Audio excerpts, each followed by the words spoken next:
Salut à tous, c'est Flippies, on se retrouve pour une nouvelle émission lecture, celle du mois de décembre, et donc, voilà, la dernière de l'année 2018, voilà, vous avez le droit de pleurer derrière, devant votre PC. En tout cas, un mois de décembre placé sous le signe de la lecture, il y a ma pile juste là. Voilà, en novembre j'avais pas assez lu, je trouvais, j'étais déçu, j'avais pas pris le temps suffisamment de lire. Là, voilà, excusez-moi, je cogne, mais je suis content. Putain, j'ai lu des bons trucs en plus. Je vais vous en parler et j'ai tellement lu, hein, doucement quand même. Mais ce que je veux dire, c'est que j'aurais pas pu tout vous présenter dans une seule émission. Du coup, il y a les comics Aquaman que j'ai lus que je vais vous présenter dans la vidéo critique du film Aquaman qui arrive très prochainement, d'ici quelques jours, quand cette vidéo sortira. Voilà, donc petit teasing avant de commencer les lectures. Et donc, du coup, je vous montre de quoi on va parler. Regardez-moi ça, oh la bonne pile. Alors du très classique, j'ai envie de dire du Promised Neverland, Carciphona tome 2, que j'attendais quand même un peu impatiemment pour voir ce que ça allait donner. Le volume 3 des Héros de la Galaxie, une série que je kiffe de plus en plus. Les Kingdoms, alors vous inquiétez pas, je ne vais pas spoiler les tomes qui ne sont pas encore parus pour ceux qui ne suivent pas l'abonnement. Et puis, 2 comics au lieu d'un cette fois-ci avec Green Lantern.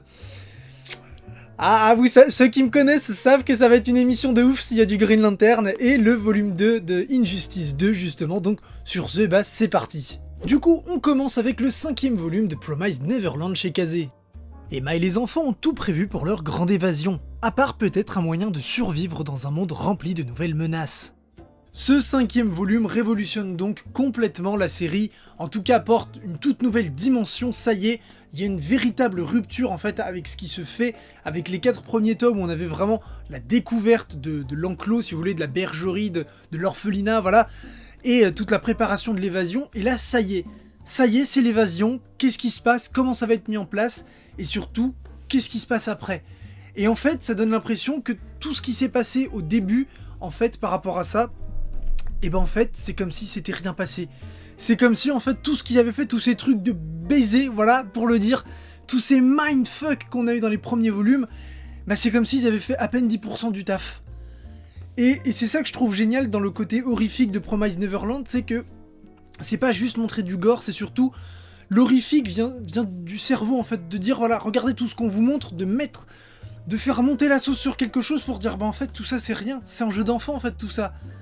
Et oui, sans mauvais jeu de mots en plus, c'est rien, et c'est ce qui rend tout ça terrifiant, c'est de se dire que des enfants de 12 ans, 13 ans, grand maximum, à peine, 12 ans, en fait, même des adultes en fait qui pourraient pas faire ce que font ces gosses pratiquement, pour la majorité, et même ce qu'ils ont fait, c'est dérisoire par rapport à ce qu'ils doivent faire s'ils veulent survivre. Et c'est de là que vient l'horreur du scénario. Même si effectivement, à partir de ce volume 5, on commence à voir de plus en plus les monstres, voilà, ça annonce du lourd maintenant, j'attends de voir comment ça va évoluer, il y a vraiment du coup cette rupture, on n'est plus dans un huis clos entre guillemets, où voilà, où il y a cet emprisonnement, cette notion de s'évader, maintenant on est dans le monde, mais dans un monde totalement inconnu. Du coup, qu'est-ce qu'on fait, quels sont les pièges qu'on va rencontrer, comment on va réagir face à tout ça.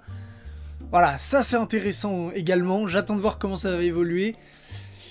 J'avoue que je suis assez impatient, c'est, voilà, Promised Neverland, je vais pas m'attarder plus que ça, voilà, je dévore le volume à chaque fois que je l'ai. Donc voilà, Promised Neverland, c'est toujours une valeur sûre, on kiffe Promised Neverland, donc vivement le tome 6. On continue avec le 2e volume de Carciphona, édité par Château, un tout nouvel éditeur. Après avoir affronté le roi, les héros fuient le pays et vont bientôt découvrir un nouveau monde. Alors j'étais un peu mitigé sur ce premier volume, puisque la personne qui du coup c'est Shilin Wang, je vais y arriver, c'est écrit en tout petit, et je suis à moitié Miro. Shilin Wang du coup qui...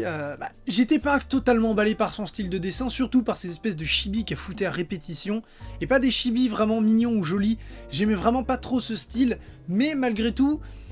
il y avait quelque chose, voilà, on sentait qu'il y avait un univers à développer, et puis je vous l'avais dit dans la vidéo, j'avais été consulter son DeviantArt et ses illustrations, une grande claque, voilà, une grande claque dans la tête quand j'ai vu son DeviantArt, du coup je me suis dit non, voilà, et ça a été confirmé par l'éditeur, du coup, qui a dit voilà, Carciphona, c'est une série qui a été commencée à publier il y a plusieurs années, donc on est vraiment au début de ce que faisait l'auteur sur les premiers tomes, mais vous allez voir, ça va évoluer. Et dès ce volume 2, on ressent déjà cette évolution. Il y a encore une très grosse marge de progression, bien entendu, mais on sent déjà que ça s'amorce au niveau du dessin. Donc voilà, ça donne vraiment envie de continuer à lire cette série. Et puis, pour ce qui est de l'histoire en elle-même, on commence, voilà, si le volume 1, c'était vraiment genre, il y a peut-être un univers à travailler, mais vraiment, c'est le volume 1, donc bah, on n'a pas pu présenter beaucoup de choses. Là, on sent on sent le petit côté fantasy, on sent le côté univers mythologie. Il y a plein de trucs à découvrir, l'univers a plein de choses à nous dire. Ça, je kiffe. Donc voilà, Carciphona, vivement le volume 3, et j'espère que ça va confirmer les points positifs de ce deuxième volume. Et on enchaîne avec les Héros de la Galaxie volume 3, adaptation d'une très célèbre série de romans japonais, et ça va déchirer. Reynard, prodige de l'Empire, et Yang Wenli, héros de l'Alliance, vont enfin s'affronter pour la première fois dans une bataille sans merci. Cette série tend à devenir l'une de mes favorites du moment avec Blue Giant. J'adore. Alors, je connais pas du tout la série de romans dont ce manga est l'adaptation, mais moi je trouve que l'auteur, le dessinateur fait un taf de ouf. Déjà, encore une fois, le dessin est toujours le même, hein, mais ça colle vraiment, ce trait qu'a l'auteur colle vraiment à ce délire de fresque, de space opéra, galactique, univers. Il y a cette pointe de lyrique, j'ai l'impression d'être un gros branleur à dire ça, mais je trouve, voilà, ce dessin dégage quelque chose qui va à merveille avec l'univers, et on rentre dans le vif du sujet. Si les 2 premiers volumes, on était, voilà, on a du background, on développe du background, on dit les personnages, là ça se fight à coups de canon laser, de centaines de milliers de vaisseaux qui pètent, et c'est super bien fait, parce que ce que j'adore, c'est pas juste plein d'explosions, loin de là. Ce qu'on nous montre vraiment dans les Héros de la Galaxie, en tout cas pour l'instant dans ces 3 premiers volumes, c'est le côté stratégique.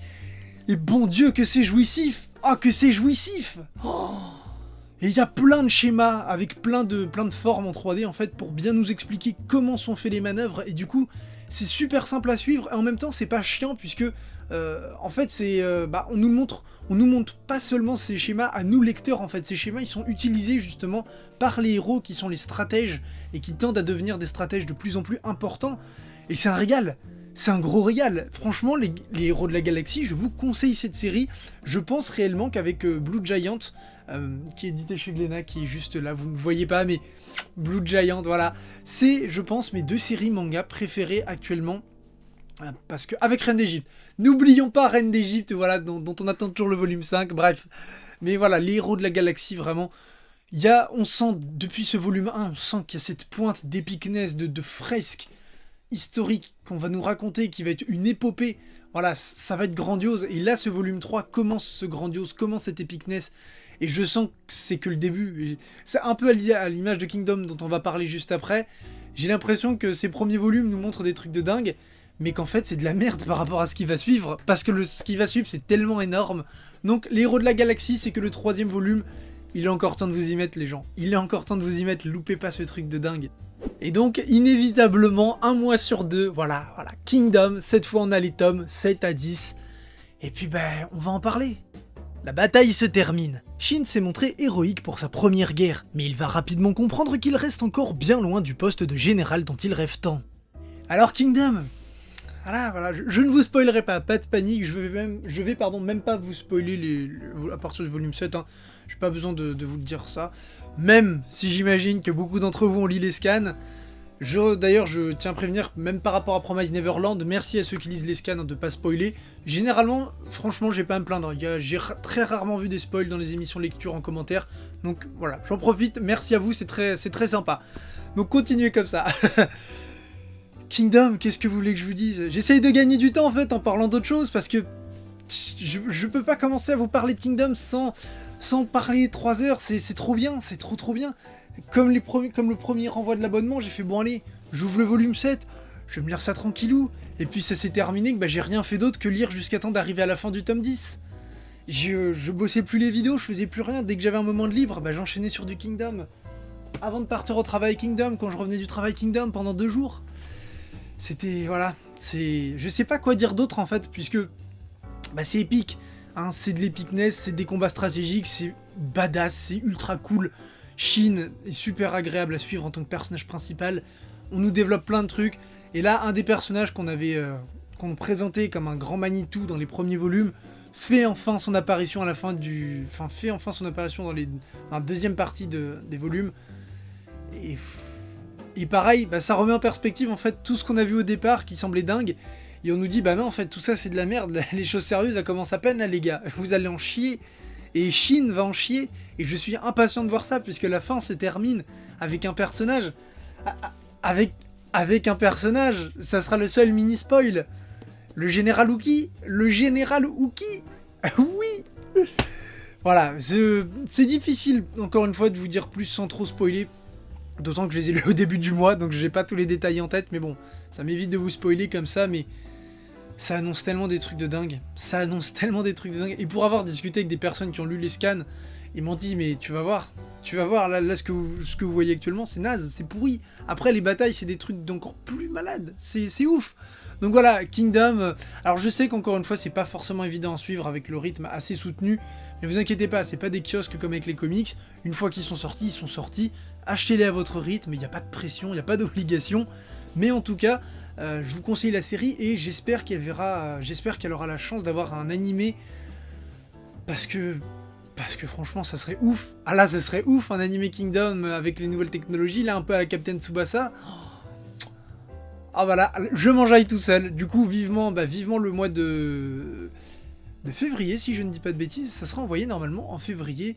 Donc, vivement la suite.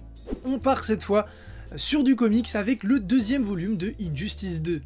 La lutte de Batman pour la justice continue. Son combat pourrait cependant l'amener à prendre conscience qu'il est la plus grande menace actuelle pour le monde. Alors, Injustice 2. Le premier a super bien marché, enfin Injustice, la première série a super bien marché. Elle était excellente, notamment les 4 premiers volumes qui étaient mais ahurissants. Vraiment, c'était un truc de dingue. La grosse claque, pareil. Quand j'ai lu les premiers tomes d'Injustice, j'ai fait mais waouh, waouh. Ah ouais, ça fait longtemps que j'avais pas lu un comics, un truc de super-héros pareil. C'était dingue. Vraiment. Et quand ça s'est terminé, bon déjà à la fin, il y avait plus ou moins des petits signes d'essoufflement à la fin d'Injustice. Il y avait eu des hauts, des bas, ça s'était plutôt bien fini. Après ça raccordait au jeu que j'ai pas trop suivi. D'ailleurs j'ai pas pris Ground Zero, qui est en fait l'histoire d'Injustice, le jeu vidéo en 2 tomes avec les yeux, vus par Harley Quinn. Je pense que ça pourrait valoir le coup. S'il y en a qui l'ont lu d'ailleurs en commentaire, n'hésitez pas à me donner votre avis dessus. Et puis Injustice 2 est sorti, je me suis dit bon bah je le fais, j'ai adoré Injustice. Mais malgré tout il y avait cette petite appréhension de se dire, est-ce qu'on n'est pas en train juste de surfer sur un succès ? Est-ce qu'on n'est pas juste en train de tirer sur la corde pour gagner plus de pognon ? Sachant que voilà, Injustice s'est tiré à 150 000 exemplaires, ce qui est incroyable en France. C'est ouf, c'est dingue, surtout pour du comics. Mais en soi, c'est pas monumental non plus. Hein, voilà, c'est pas un truc de... C'est pas un record ou quoi que ce soit, donc... Est-ce qu'il y avait matière à faire un 2 ? J'avais peur, et franchement, ce deuxième volume, je me dis... Il y a clairement de l'idée. Alors, je saurais pas vous dire si c'est mieux que la première série. Je pense pas que, pour l'instant, je pense pas que ça puisse égaler les premiers volumes d'Injustice, mais il y a quelque chose d'intéressant et j'ai l'impression qu'on va on va bousculer Batman dans son code moral, dans ce qu'il fait. Et c'est d'ailleurs ce qui se passe à la fin de ce volume, qui est ouf. J'étais du côté des méchants à la fin. J'étais du côté des terroristes à la fin d'Injustice 2, pour vous dire. Parce que c'est ouf ce qui se passe. Et il y a vraiment des choses en rapport avec l'actualité en plus. Vous allez voir, Ra's al Ghul tient un rôle très important et je pense qu'il ça va être un antagoniste majeur de cette Injustice 2. J'ai pas vu non plus le deuxième jeu vidéo Injustice du coup. Mais voilà, donc je sais pas si c'est vraiment ça ou pas, mais en tout cas, la Ra's al Ghul dans la série tient un rôle majeur. Et ce qui se passe, c'est ouf. Et la fin sur Batman, ça peut annoncer du très lourd. L'arroseur arrosé. Ah, ça peut annoncer du très lourd sur Batman. Alors, peut-être du déjà vu par rapport à ce qui a pu se faire avec Superman, mais là c'est Batman, c'est encore plus iconique, c'était le symbole de la liberté, donc à voir comment ça va être travaillé, mais franchement, je pensais être grave déçu, et très bonne surprise d'Injustice 2, donc s'il y en a qui hésitaient, qui avaient été conquis par Injustice, qui avaient peur du 2, ou voilà, franchement ça se tente, clairement ça se tente, et ça m'a même donné envie du coup de lire Ground Zero, j'hésite encore un peu, mais pourquoi pas. Maintenant, à voir, j'attends le 3, si le 3 confirme, c'est le 3 c'est avec Supergirl dessus, donc rien que ça, il y a moyen. En plus, il y a des super-héros vraiment cool qui apparaissent. Green Arrow et Black Canary reviennent vraiment au centre de l'histoire. Il y a une notion d'héritage, il y a Plastic Man. Putain, Plastic Man est trop cool en vrai. Plastic Man, ces dernières années, il est pas mal mis en avant dans les comics d'ici. Plastic Man est trop pété. Je veux un film Plastic Man. Je veux un film Plastic Man. Il y a moyen de faire un truc de ouf. Franchement, c'est dingue. Donc, Injustice 2, on n'est pas sur du coup de cœur monumental, mais franchement, ça se tente. Et enfin, pour conclure, j'ai envie de dire en toute simplicité, le Saint Graal. Après les événements de Blackest Night, chaque corps reprend sa vie de son côté. Cependant, une ancienne menace va de nouveau exiger une collaboration contre nature pour espérer sauver l'univers. Dernier tome de Geoff Johns présente Green Lantern. Ou pas. Regardez ça les gens. Ah, j'étais comme un dingue quand j'ai regardé ça. Bah en fait, j'ai vu ça, je prends le dos et je me fais bon bah voilà, c'est terminé. Et regardez ça. Apparaître un tome 6 apparaître. Urban a prolongé. C'est juste magnifique. Je vous kiffe tellement, Urban. Je vous kiffe tellement. Regardez-moi ça. Tome 6 et 7 qui vont reprendre. Hop là, les 4 volumes du New 52. Puisque le New 52 est déjà publié en intégrale. Et d'ailleurs, bah, hop, les Aquaman dont je vous parle en début d'émission, vous voyez, hop, elles sont publiées en intégrale, comme ceci. Et donc là, au lieu de faire une intégrale Green Lantern, je pense qu'elles vont être directement greffées au Geoff Johns présente en 6 et 7, puisque Geoff Johns était également au scénario de la série Green Lantern du New 52. Donc, bah, le plaisir continue, et j'ai envie de dire, est-ce que, en tant que fan, on peut espérer avoir la suite de ce 4e volume, enfin, du coup, de l'intégrale 7, où il y aura le 4e volume du New 52, puisque Green Lantern ayant des ventes trop faibles, je vais y arriver, je prends pas le temps de respirer, je kiffe trop. Mais ayant des ventes trop faibles, Green Lantern avait été arrêté en librairie, alors du New 52, et ça avait continué dans les kiosques. Sauf que voilà, les kiosques, bah, c'est difficile à trouver quand c'est plus disponible en magasin. Il y en a certains qui cotent, et puis le format, on va pas se mentir, pas ouf. Alors certes, ça permet d'avoir toutes les séries, puisque, genre par exemple, la série Kyle Rayner, là, le nouveau gardien en White Lantern, la série avait pas assez de potentiel pour être éditée seule en librairie. Donc ça permet d'avoir ces séries-là qui sont pas rééditées en librairie. Mais j'avoue que j'aimerais bien avoir la suite en relié du coup de cette histoire, de cette histoire Green Lantern du New 52, puisqu'elle est cool et elle aboutit au Rebirth qui a l'air de plutôt bien marcher chez Urban. D'ailleurs avec un 4e volume qui arrive très bientôt. Donc voilà, j'espère que... Franchement les gars, si j'ai réussi à vous convaincre avec la vidéo sur la présentation des corps, faut montrer notre intérêt pour Green Lantern, parce que je sais qu'il y a assez peu de fans de Green Lantern en France, puisque le personnage est relativement méconnu par rapport à un Superman ou un Batman. Mais ça vaut clairement le coup.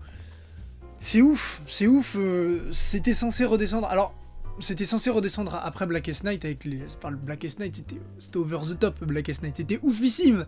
Mais c'est quand même épique. On approfondit la mythologie Green Lantern dans cette 5e intégrale. On donne encore du grain à moudre et on dispose, enfin on place encore des indices et des personnages qu'on est en train de développer actuellement dans les kiosques sur la série Green Lanterns, avec les 2 nouveaux Green Lantern humains, notamment avec le premier Lantern dont j'avais justement parlé dans la vidéo. Donc voilà, c'est cool, ça crée un tout global, ça fait plaisir. Geoff Johns du coup régale, il y a les dessins, encore une fois, on retrouve Ivan Reis.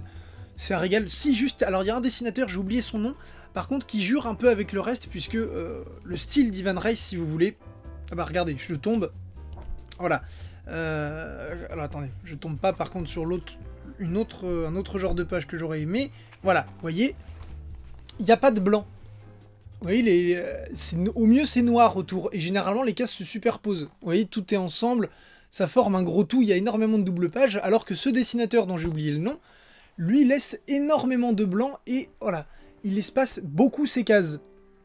Du coup, ça crée un petit contraste. Sans déconner, c'est du chipotage. C'est le petit chipotage traditionnel, à chaque émission, il y en a un. Voilà, je chipote, mais voilà, ça régale. Alors après, voilà, si vous voulez pas lire la suite de Green Lantern, vous pouvez très bien vous arrêter au 5. Après, il y a quand même un cliffhanger de bâtard à la fin de cette 5e intégrale, hein, on va pas se mentir. Du coup, je serai clairement au rendez-vous, il n'y a pas de date de sortie, il me semble, je pense que ça va être 2e trimestre, voire 3e trimestre 2019, comme ça avait été pour le 4 et 5, du coup, ils sortiront tous les deux à la 2e moitié d'année 2019, je pense, hein, c'est des estimations, à moins que le premier sorte d'ici mars-avril. En tout cas, je l'achèterai quoi qu'il arrive. Et puis bah, sur ce, c'est la fin de cette émission, du coup on va passer à la conclusion. Émission qui se conclut avec d'excellentes lectures, sans déconner, j'ai pas de point faible, il n'y a pas un truc que j'ai vraiment pas aimé. Bon, bien sûr, le coup de cœur Green Lantern, hein, évidemment, Promise Neverland, Carciphona, qui continuent sur leur lancée, j'attends d'en voir plus encore une fois. Kingdom et les héros de la galaxie qui montent encore d'un cran au niveau de l'épicness des batailles et de la stratégie.